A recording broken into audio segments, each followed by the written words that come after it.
Latest updates ఎప్పటికప్పుడు పొందడానికి big TV WhatsApp channel follow అవ్వండి. లింక్ డిస్క్రిప్షన్ లో ఉంది. ఆ జిల్లాలను చూస్తుంటే ప్రతిపక్ష నేతలు అస్త్ర సన్యాసం చేశారా అన్నట్లుగా పరిస్థితి మారిందట. గత ప్రభుత్వ హయాంలో ఒక వెలిగిన నేతలంతా ప్రస్తుతం సైలెంట్ మోడ్లో వెళ్లిపోవడంతో పార్టీ శ్రేణులు అయోమయంలో పడ్డారట. ముఖ్యంగా ఖమ్మం జిల్లాలో కారు పార్టీ నేతలు మౌనం దేనికి సంకేతం అనే ప్రశ్నలు ఉత్పన్నమవుతూ ఉన్నాయి.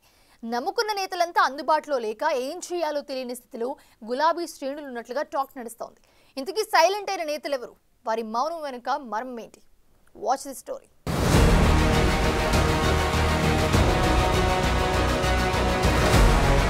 కేల్కతం దుకాన్ బంద్. ఈ మాట బీఆర్ఎస్ నేతలకు అచ్చుగుద్దినట్లు సరిపోతుందంటే అతిశయోక్తి కాదేమో. గులాబీ అధినేత కేసీఆర్ సహా చాలా మంది నేతలు ఎన్నికల ఫలితాల తర్వాత జనాల్లోకి రావడం లేదట. చాలా కాలంగా కేసీఆర్ ఫామ్ హౌస్ కే పరిమితం కాగా ఇతర కీలక నేతలు నియోజకవర్గాల్లో ఉండని పరిస్థితి నెలకొంది. నమ్ముకున్న నేతలు తమను దూరం పెడుతున్నారంటూ గులాబీ శ్రేణులు కార్యకర్తలు ఆందోళనలో ఉన్నట్లు టాక్ నడుస్తోంది.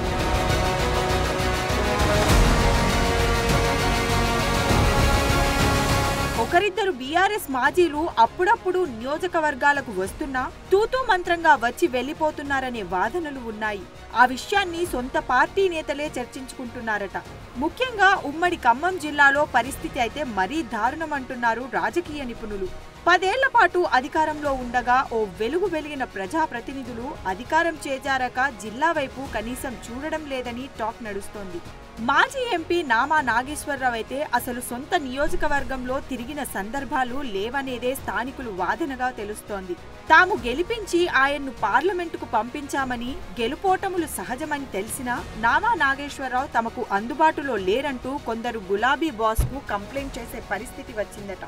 గెలుపోటములు సహజమని తెలిసినా నామా నాగేశ్వరరావు తమకు అందుబాటులో లేరంటూ కొందరు గులాబీ బాస్ కు కంప్లైంట్ చేసే పరిస్థితి వచ్చిందట.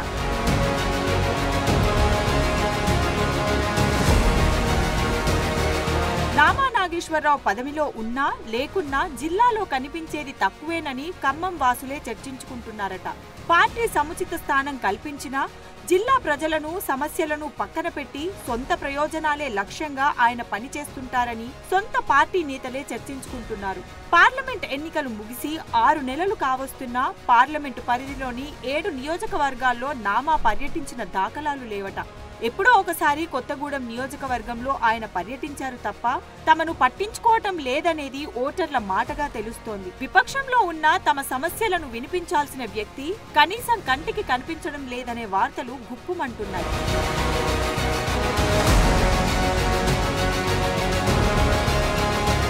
ఖమ్మం పార్లమెంట్ పరిధిలో 7 నియోజకవర్గాల్లోని సమస్యలపై నాడు గలమెత్తిన నేత ఇప్పుడు ఎందుకు సైలెంట్ అయ్యారన్నది కార్యకర్తల ప్రశ్నగా తెలుస్తోంది. కనీసం పార్టీ కార్యక్రమాలకు హాజరు కాలేనంత బిజీగా మారిపోయారా, లేక ముఖం చెల్లక సొంత ఇలాకాలో ఉండలేకపోతున్నారా అనే చర్చ సాగుతోంది. కాంగ్రెస్ ప్రభుత్వం అధికారంలోకి వచ్చాక అభివృద్ధి కార్యక్రమాల్లో దూసుకుపోవడంతో పాటు గత ప్రభుత్వ హయాంలో జరిగిన అవకతవకలపై దృష్టి సారించింది. దీంతో నామా తనకు అవినీతి మరక అంటుకుంటుందనే భయంతోనే జిల్లాల్లో అడుగు పెట్టడం లేదనే గుసగుసలు వినిపిస్తున్నాయి. ఎలాంటి తప్పు చేయనప్పుడు ఆయన ఎందుకు భయపడుతున్నారనే ప్రశ్నలు వినిపిస్తున్నాయి. ఎప్పుడు ఏ కేసు తనపై నమోదవుతుందనే భావనలోనే నామా తమకు దూరమయ్యారని సొంత పార్టీలోనే కొందరు చర్చించుకుంటున్నారట.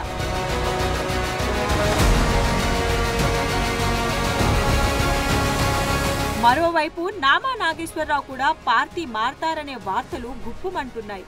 దీనికోసం అనుచరులతో మాజీ ఎంపీ చర్చలు జరిపినట్లు సమాచారం. 3 సార్లు ఎంపీగా గెలుపొందిన నామా నాగేశ్వరరావు సొంత క్యాడర్ను కానీ అనుచర గణాన్ని కానీ సమకూర్చుకోలేకపోయారనే అపవాదం మూటగట్టుకున్నారు. అధికారం ఉన్నప్పుడే అడపాదడపా పర్యటనల మినహా చేసిన అభివృద్ధి లేదనేది మరికొందరి మాటగా తెలుస్తోంది.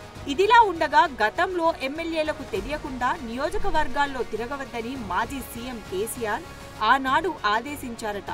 సో దీనికి లోబడే నామా ప్రవర్తిస్తున్నారనే వాదనలు తెరపైకి వస్తున్నాయి.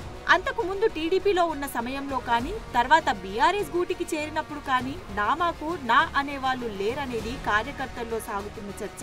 తనకంటూ ప్రత్యేక సైన్యాన్ని సమకూర్చుకోవటంలో ఆయన విఫలమయ్యారనే పొలిటికల్ వర్గాల్లోనూ టాక్ నడుస్తోంది. ఈ ఘటనలు పరిశీలిస్తే నామా సొంత జిల్లాల్లో పర్యటిస్తే పట్టుమని 10 మంది కూడా రారని కాంగ్రెస్ ఆరోపణలకు మరింత బలం చేకూరినట్లు అవుతోందని పొలిటికల్ వర్గాల్లో టాక్.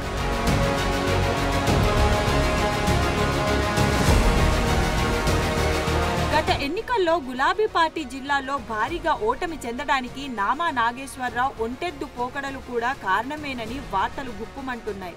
అధికారంలో ఉండగా తమను పట్టించుకొని మాజీ ఎంపీకి వ్యతిరేకంగా ఓ వర్గం నేతలు పనిచేశారనే వాదనలు ఉన్నాయి. కారు పార్టీ జెండాను కష్టపడి మోసిన తమకు నామా ఎప్పుడూ సహకరించలేదనే కొందరు అసంతృప్తి వ్యక్తం చేస్తున్నారట. జనంలోంచి వస్తున్న వార్తలతో మాజీ ఎంపీ మరింత సతమతమవుతున్నట్లు సమాచారం. ఎన్నికల సమయంలో సామాజిక ఆర్థిక బలాన్ని ముందుకు తెస్తూ వాటినే ఆయన నమ్ముకున్నారు తప్ప ప్రత్యేక బలం లేదనేది కాంగ్రెస్ ఆరోపణ. మరోవైపు జిల్లాలోని గులాబీ నేతల మధ్య ఉన్న గ్రూప్ రాజకీయాలు నామాకు కలిసి రావటం లేదనే వార్తలు చక్కర్లు కొడుతున్నాయి.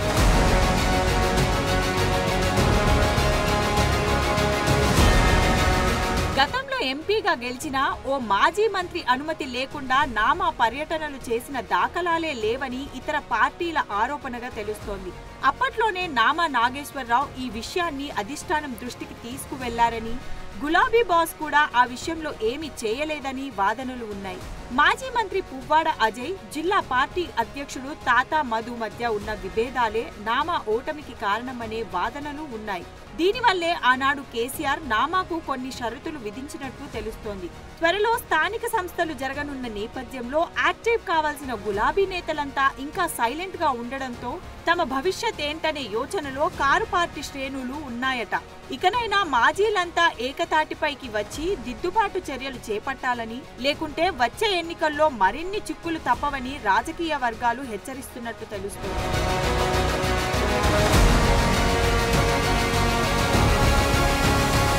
పదేళ్లుగా తమకున్న అధికారాన్ని అడ్డం పెట్టుకుని కొందరు నేతలు జిల్లాల్లో అరాచకాలకు పాల్పడ్డారనే ఆరోపణలు ఉన్నాయి.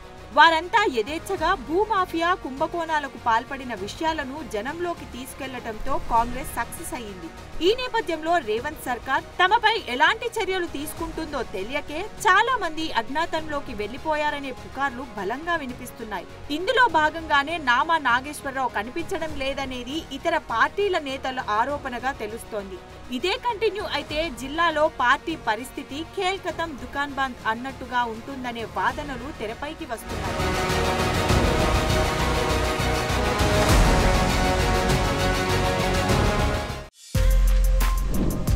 For more videos like this, subscribe Big TV channel.